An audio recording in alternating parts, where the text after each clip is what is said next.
So if you didn't get a chance to watch my last video, be sure to go to my profile and check that out. I showed you how to create a digital product using Canva. Well, I showed you a little bit because obviously it's a video. I'm trying to make it short.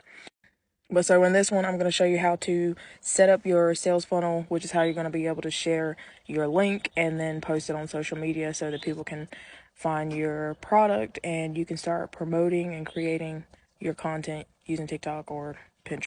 So we're going to go to our Stand store. Go on, let's set up store. Add your profile picture. Set up your banking information. And here's the fun part. Upload your product. So create your product. We're going to do sell a digital down. Type in your heading and drag your image over. So we've uploaded the image. Now we're going to edit the checkout. I'm going to choose this theme. This is where you upload your file. Okay, and hit publish. So this is the preview of the store.